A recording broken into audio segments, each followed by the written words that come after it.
absolutely ecstatic. Look at him.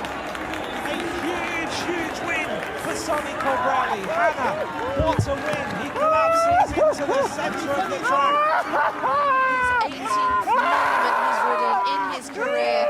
He's taken the victory here at Paris-Roubaix. You just see what it means to the Italian and European. Now, you wouldn't know it, but that there is the sound of the happiest man in cycling. The sound of Sonny Colbrelli's life-changing success in the meanest one-day race around, Paris-Roubaix.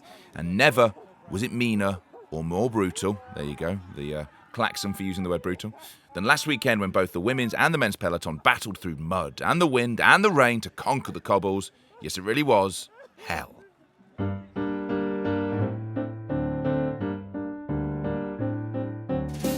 Hello and welcome to the latest La Course on Tête podcast made in partnership with our friends at Peloton magazine, who've asked us to welcome 2 new members to their Outside Plus membership family, the team at Cycling Tips and Pink Bike. They get the full laminated club card, a discount at the staff canteen on taco night, and all the mud that their faces can carry. I'm OJ Borg. As always, I'd like to welcome our Aérogramme subscribers if you want to know all about the history of the Hell of the North, Paris-Roubaix. And we made a special podcast about it, which you can find in all the good locations and the bad. And whilst you're there, why not subscribe to this podcast and leave us a review as well? And what's that you can hear? A gentle sobbing mixed with gnashing of teeth, the slow rumble of rubber on cobble, and the occasional crunch of expensive carbon meeting its maker. Well, we did indeed return to hell. With me is the clinker barn of the Pyrenees, that's Peter Cossins, whose computer's melting down and he's on his phone. Hello, Pete. Hello, OJ. But it's working. Look at this technology, it's working. It is working, just about. And the original baby's head, that is Jeremy Whittle. Hello, Jeremy. Hello, OJ.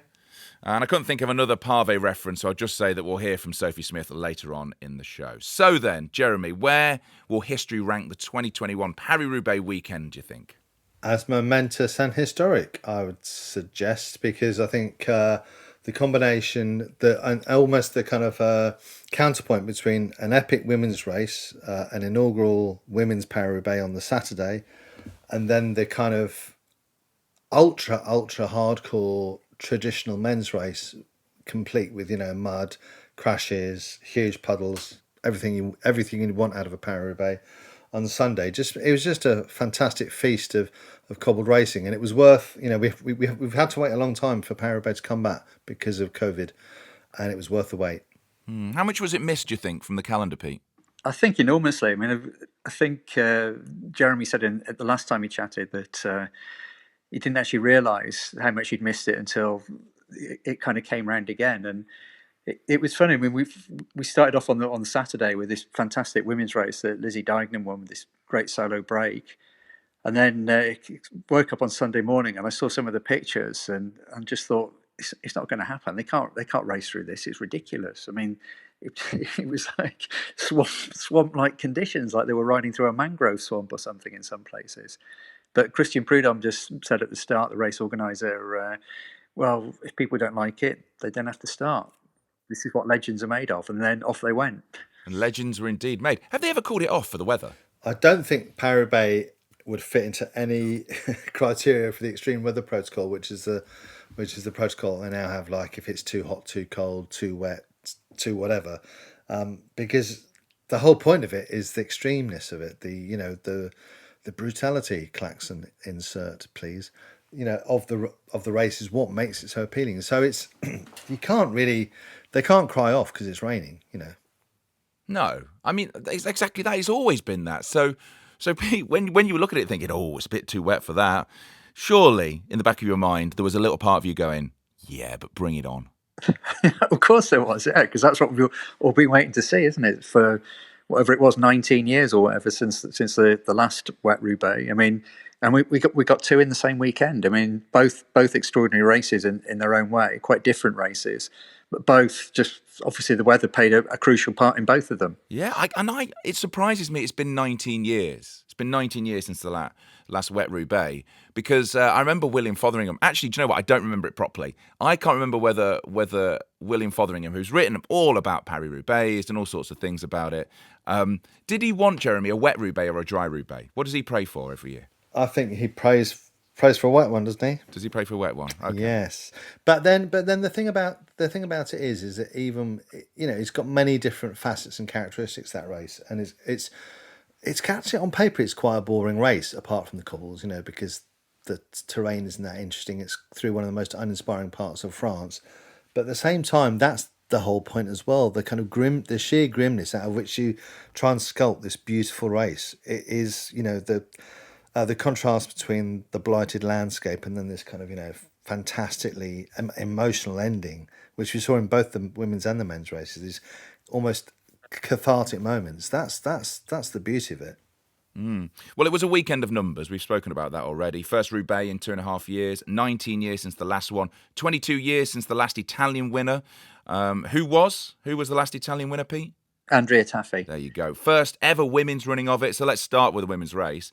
And if ever there was an iconic photo, and there's been iconic photos of Roubaix over the years, it was the blood-stained, raised hands of Lizzie Dinan as she crossed the line of the famous velodrome. Hands rubbed raw over the previous 115.7 kilometres, including 17 sectors of cobbles. And Jeremy, it was an outstanding break. What I think was so great about that was that it highlighted both the endurance of women's racing, the kind of resilience, the ability to suffer, and also the bike handling skills, which were exhibited in just huge amounts by everybody who was in the front groups. I mean, everybody on the on the race, obviously, really, but you saw more of it on TV at the front, and it totally blew out the water the idea that.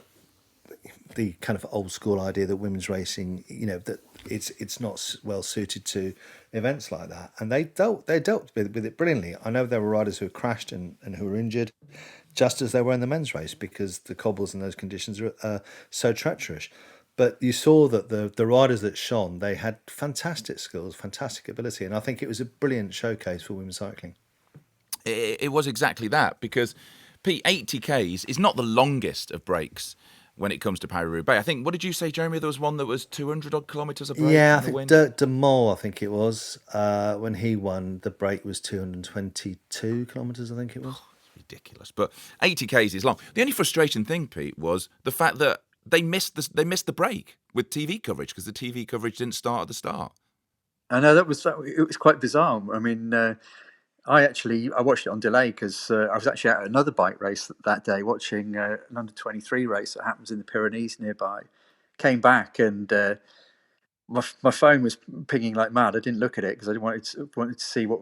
Obviously, I didn't want to know what the result was, but put it on and then just thought, hang on a minute, Lizzie Dignan's 2 minutes ahead, and there's like 50k left. What's going on? What's happened? And even the commentators were apologising for it, saying, "Well, these are the only pictures we've got. I'm sorry," but I think it was she kind of surprised herself. She surprised everybody. She kind of went up the road just thinking she'd take the pressure off her leaders on the track team, who primarily Elisa Longo Borghini and Kristen Wild, and I mean, she certainly did that. I mean, everybody just sat there waiting for somebody to move, and nobody tried to reel her in until Marianne Vos moved right at the end, and it was too late by that point. It was. There was a fascinating interview afterwards, wasn't there, with Lizzie Dinan, who suggested, despite the prize money issues, which there was a bit of a difference, and the late starting TV coverage, it felt like a quantum leap in the perception of the women's peloton.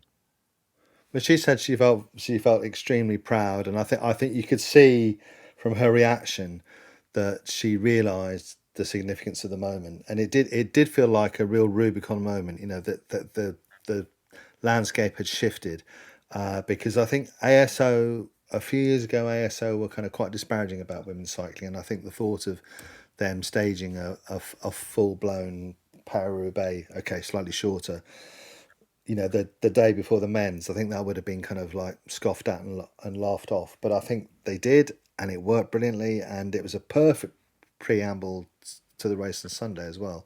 So I mean, I'd imagine that's a fixture now for many years to come. It is. I mean, I surely, Pete, they've signed up. This race is now going to continue ad infinitum. Yeah, I don't see how they could call it off now. I mean, it's just the Roubaix weekend now, I think, isn't it? That everybody will regard it that way. I mean, rather than just turning up on the Sunday for the men's race, you go there on the on the Friday night and make a big weekend of it. I mean, it just builds up the whole event even more. I mean, it makes it even more iconic. I think. I don't think they can really change that now. I mean, it's going to be great for both races. When Jumbo-Visma posted a photo of one of the greatest cyclists of all time, Marianne Vos, posing in full team kit between Roubaix's famous stone shower cubicles, it gave me hope.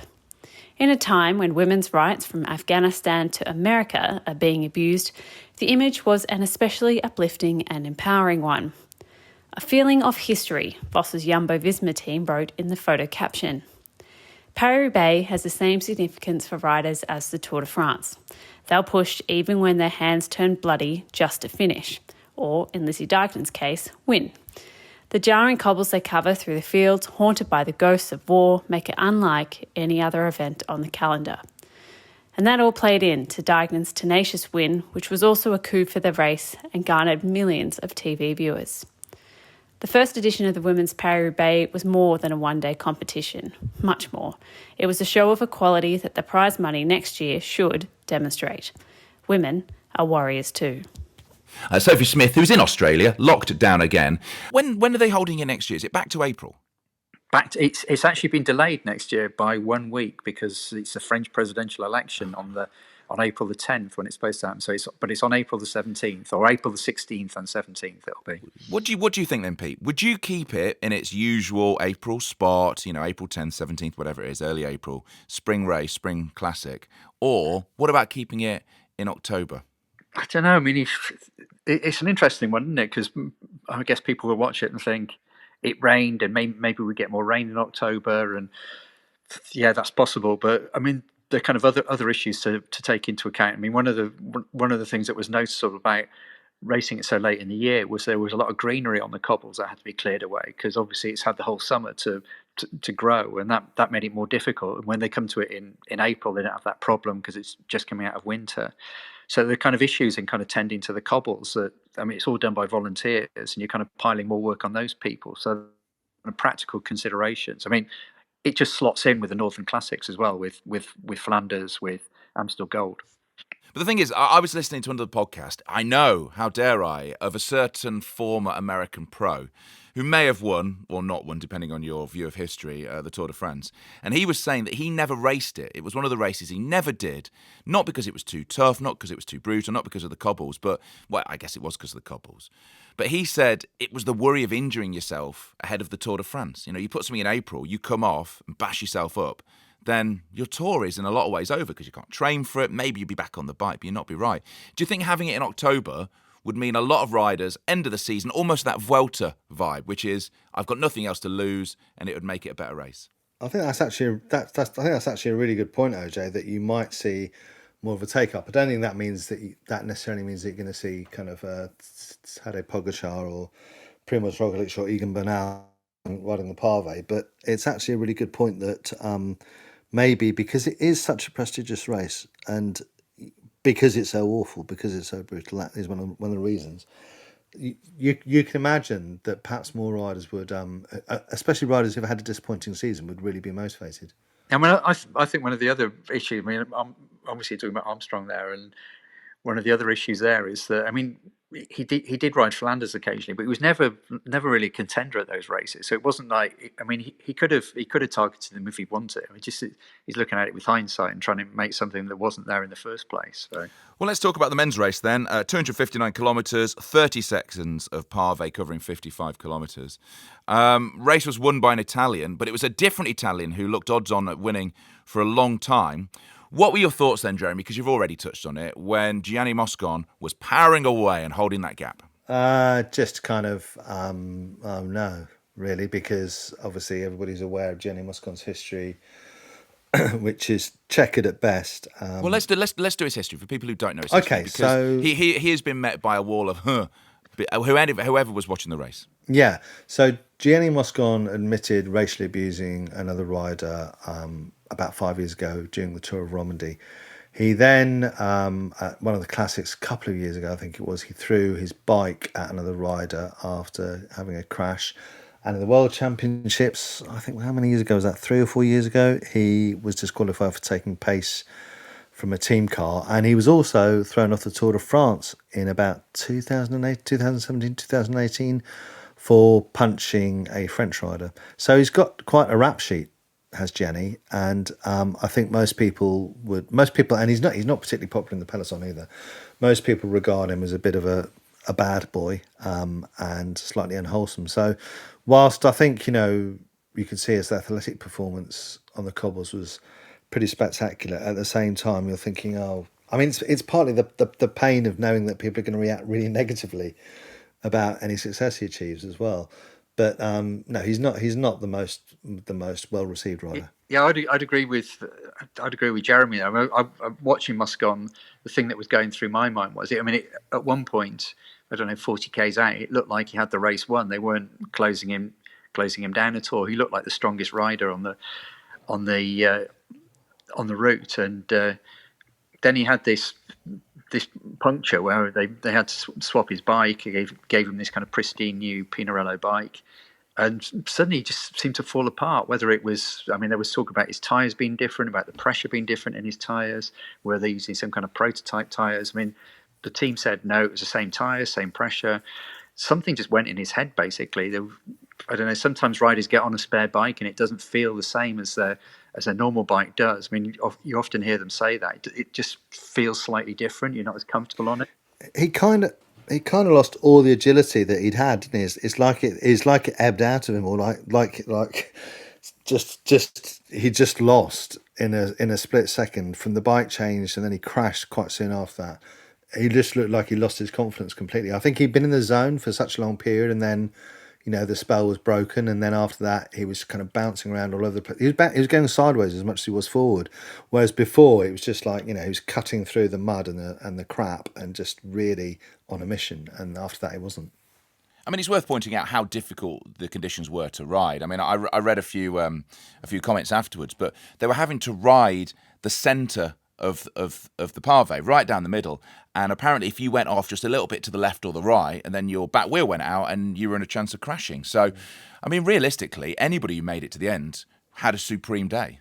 Yeah, it's like that thing, I think we talked about it last time we convened, which was that the crown of the cobbles is like a greasy tightrope.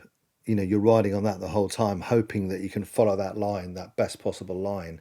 And also I think they ride the crown because if it's rained and it started to dry out, that's going to be the bit that dries out more sooner, so there's a little bit more traction there. And as you say, you could see that any deviation from it, especially in the Arenberg forest, we saw that, anybody who was sliding around, if they had punctures or anything, they were just going to come down inevitably. Yeah. So it was won by Sonny Colbrelli. When it became to this 3-up sprint, Pete, who was your money on? Because you had Matthew van der Poel and Vermeesch. You had, two very good riders. Did you have your money on Colbrelli? Absolutely, yeah. I didn't. Oh, did you? I didn't think there was any way he was going to lose it in the slightest. He's basically, he's basically a bunch sprinter. He was battling for the green jersey at the Tour de France with Mark Cavendish and Michael Matthews. Cavendish distanced them both in the end. But he's incredibly strong, and he's more confident this year, and you could see that. I go back. I think I've mentioned it before, being at the Dauphiné in June and talking to Pierre Rolland about him, and Rolland saying Colbrelli he uses this phrase, he's as strong as a cow, as he says in French. Kind of stronger than does he milk him? Does that happen as part of the contract? But he's phenomenally strong. People have known that for years and years. Have you ever tried milking an Italian sprinter? Have I ever tried milking one? No, but I feel maybe we could do it as a podcast special. Yeah, I think you might get milk slapped. an Italian sprinter. Anyway, listen, you're spoiling Pete's flow of him milking a sprinter. Sorry. Yeah. He's always been strong. He was picked for the Italian team at the Worlds, I think, in 2014 when it was in Ponferrada when Mikhail Kwiatkowski won. He was incredibly promising then on a pro-continental team at that time. So the Italians have always known he's got a lot of talent, but he said he's been working with a psychologist this year, and he's just kind of mentally stronger. I don't know what they've changed, but he's been a phenomenon this season, and this win really was coming, I think. I mean, you could see what sort of a grind the race was, Jez, when none of them could stand up to sprint on the velodrome. Yeah, I think that the sprint in those circumstances, you just have no idea what's going to happen, and it's always really a lottery because of the distance, because of the vibration that they've gone through, and the kind of sheer fatigue as well. But I mean, I did think Mathieu van der Poel would have been more likely to show a stronger sprint, but he just seemed to empty himself in the last 50k in a series of attacks that didn't really make any difference. So tactically, he wasn't quite as smart as he could have been, I don't think.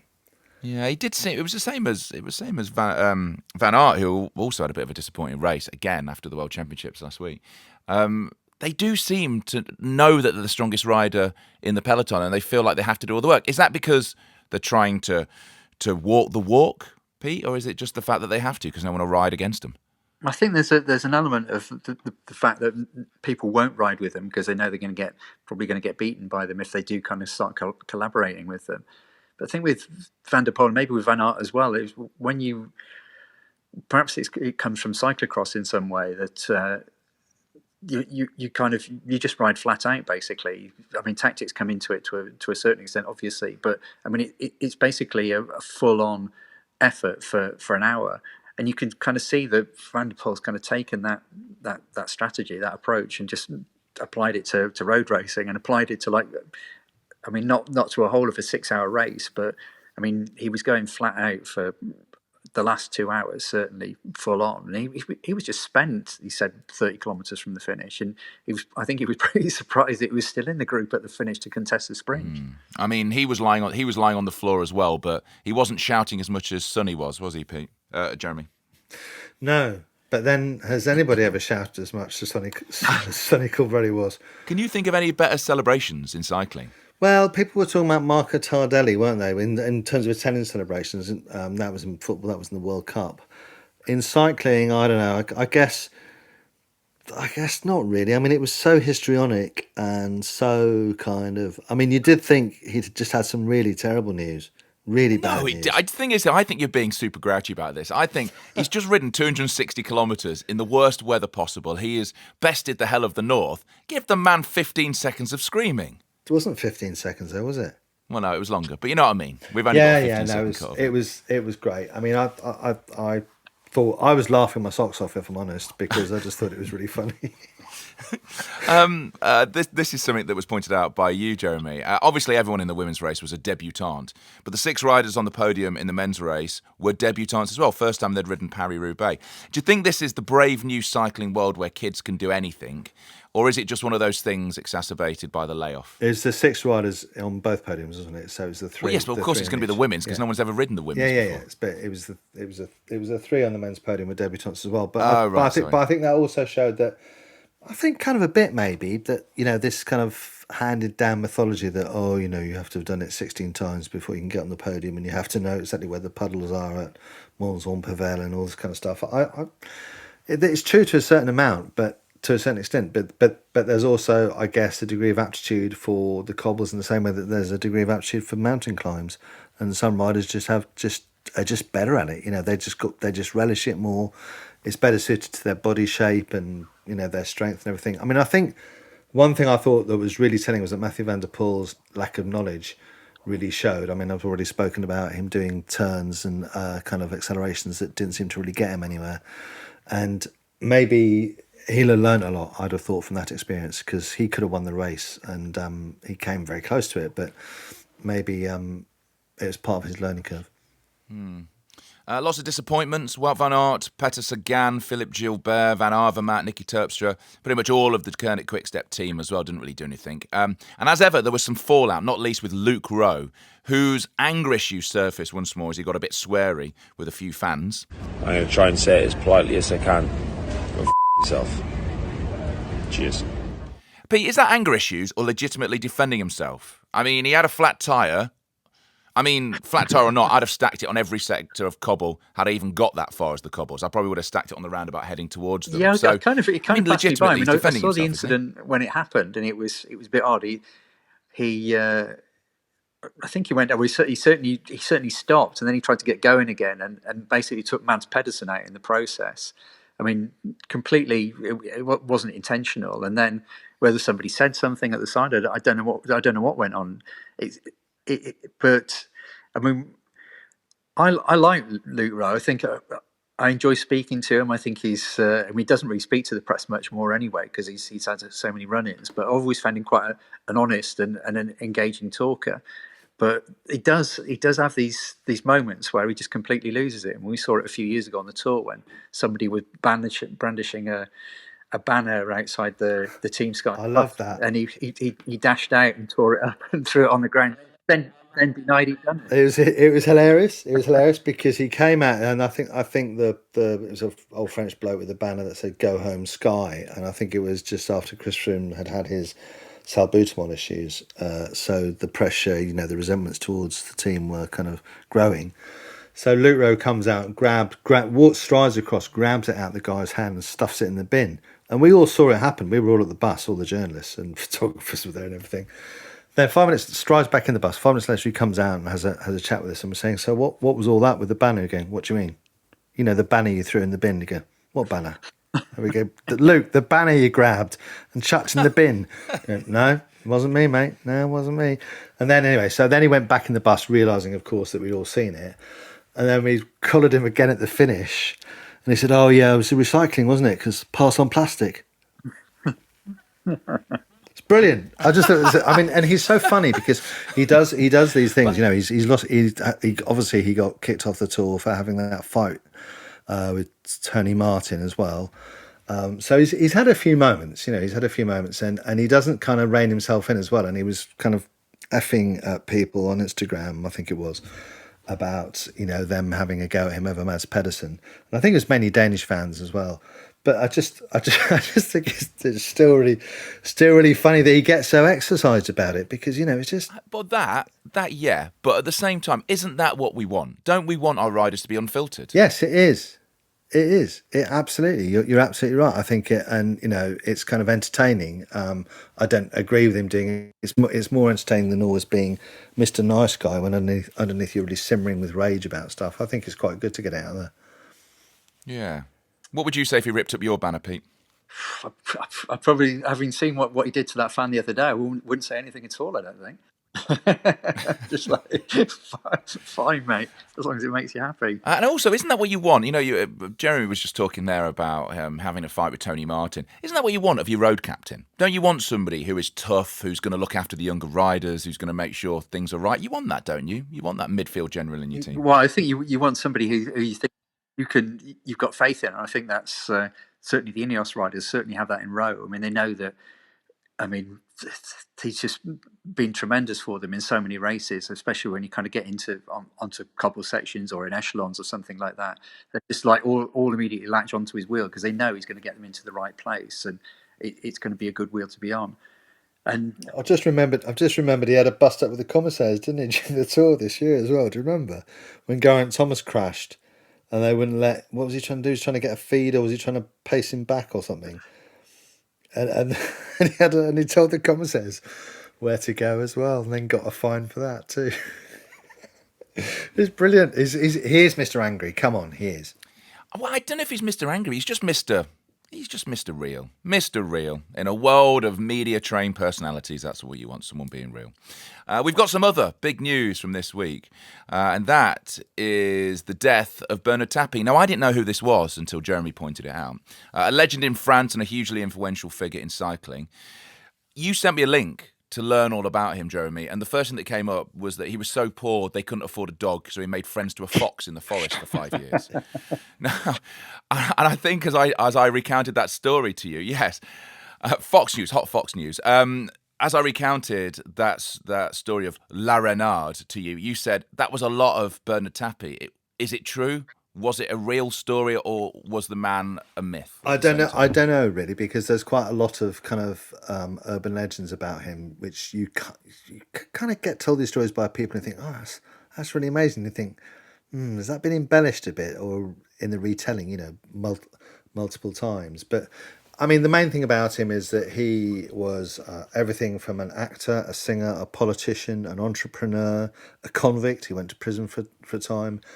He was a sports promoter and invested in sport, and had a particularly strong relationship with cycling because he started the La Vie Claire team in the mid-80s, and that team went, which was kind of led by Bernard Hinault and then subsequently by Greg LeMond, famously in the '86 Tour when they were both in the same team and vying for captaincy of that team and vying for the Tour win. That team went on to kind of reshape professional cycling because they paid better, they had better equipment. They were doing marginal gains kind of 30 years before marginal gains was a buzzword, was a buzz phrase. And they had this fantastic jersey, the famous Pete Mondrian kind of graphic jersey, systems painting, the La Vie Claire jersey, which was recently revived as well, ironically, at the Paris-Roubaix weekend by one team, and is also the leader's jersey in the Tour de la Provence, which is the race in the south of France, early season race in the south of France that's sponsored by La Provence newspaper, which he had invested in as well. So he's just always had this lifelong relationship with cycling. I mean, there was an outpouring of grief in France, quite a lot from the cycling community, a lot from fans of Olympique Marseille, the football team in Marseille, where he was seen as the boss because they won the Champions League with him. And I don't think I'd have got into cycling if I hadn't watched Bernard Hinault and Greg LeMond racing for La Vie Claire, because it was so cool and it was so chic and stylish at the time. And also we got him to thank for the clipless pedal, because Look were playing with the prototype and he got Hinault to use that particular pedal, and it just exploded in popularity. I think one thing that really sums up Tappy better than anything is that the first 21 pages of L'Équipe on the day after he died were devoted to him. I mean, I can't remember many sporting events getting that amount of coverage. I mean, the Tour de France doesn't get that amount of coverage on an average day. I mean, he was just astonishing, his reach across the whole of the kind of French economy, but particularly within French sport, was just absolutely extraordinary. I mean, all kinds of tales and great quotes. I mean, he was. He was a politician, both on the left and the right. I mean, he was a guy that was all over the place. He had a finger in everything. I mean, and he just had an astonishing life, as he often said himself.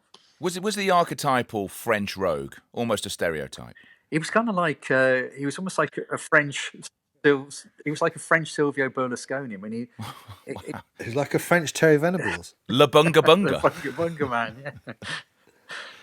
Wow. Okay. Well. There's a couple of great stories. There's a story that Greg LeMond tells about when he was at Renault and was unhappy at Renault, and there was a stage finish at Alpe d'Huez, I think. So he was in his hotel, kind of after, like a couple of hours after the stage ended, in the lobby of the hotel, and a girl on a motorcycle in black leathers pulled up outside, walked in, just lifted the visor on her helmet and said, "Monsieur Tappy wants to see you." So he got on the back of this motorbike and she sped through the Alps to the nearby hotel where the La Vie Claire team were. And he had the sit-down meeting with Tappy, and he said, "I want to sign you." And they did the deal in 5 minutes. Was this the $1 million deal? I think it was, yeah. I think it was. I mean, it was definitely based as well around him riding on Look pedals, because Tappy saw that America, if they had this... this golden boy riding on Look pedals, that they could explode into that market as well, which they did, because LeMond went on and won the Tour. So it was he just had a real eye for opportunity. He could see trends. He could go into situations where a sport or a business was really creaking but had loads of potential, and he could revive it and invest in it and regenerate it. Hang on, but the flip side of all that is when he bought these businesses, he sacked everyone and closed down factories to then sell it on as a profit. I mean, it's a venture capitalist. It's like a very early version of that. And with the clipless pedals, as I read it from the link you sent me, he told LeMond that for every set of pedals that were sold, I don't know if it was in America or worldwide, he would get $1. And LeMond said, "Yeah, I never saw a penny of it." That was Bernard Tappy. But when Jean-Francois Bernard, I think he just say to him, if he won a stage in the Tour, if he won the Tour, if he won a stage, or he'd buy him a present. If he won a stage, and that's right, and he won a stage, didn't he, in Gap, and then he said, "Oh, where's my Porsche?" And about a month later the Porsche arrived. So he did do it. Well, you see, I guess that's it. I feel we need a full Le Course en Tête special on Bernard Tapie because I'd never heard of him until you brought it up now. So we'll do that in a future episode. There is a couple more races left of the season. We are heading into the dying embers of 2021. A final monument of the season, a star-studded and revamped Tour of Lombardy on October 9th, starts in Como, ends in Bergamo, includes 4,500 metres of climbing, basically equivalent to a Grand Tour mountain stage. I always think it sounds a little bit like a kung fu film being called The Race of the Falling Leaves.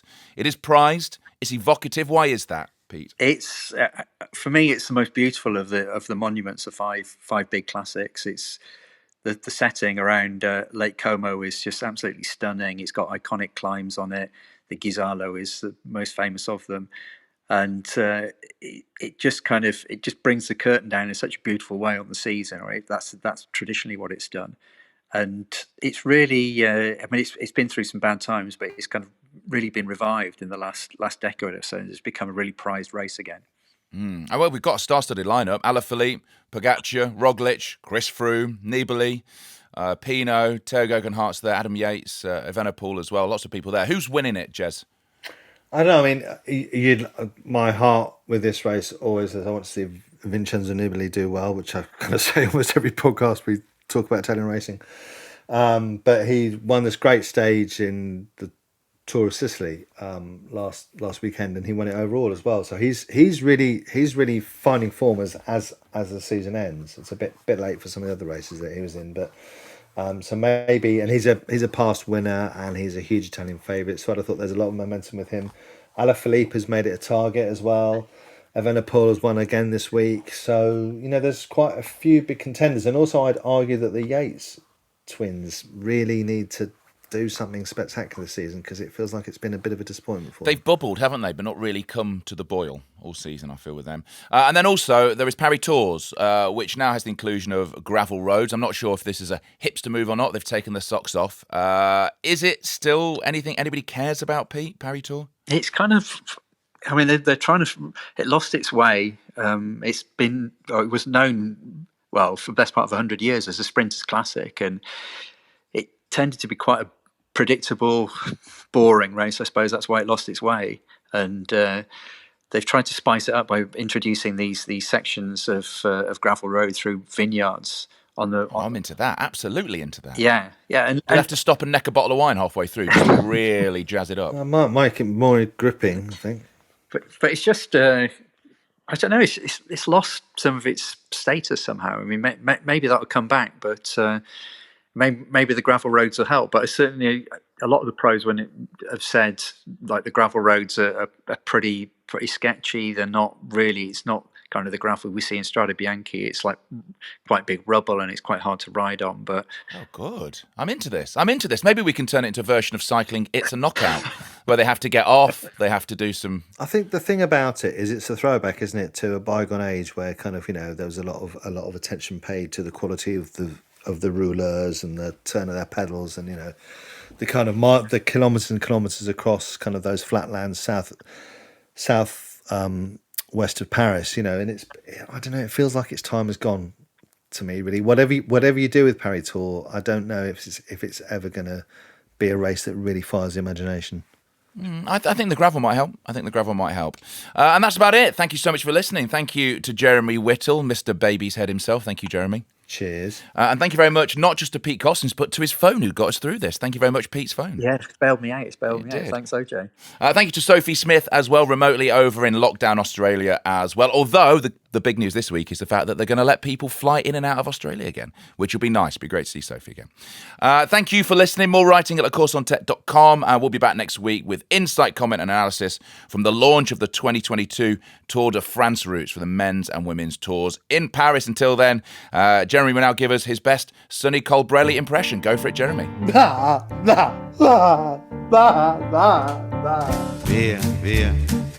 vieni via di qui. Niente più ti lega a questi luoghi, neanche questi fiori azzurri.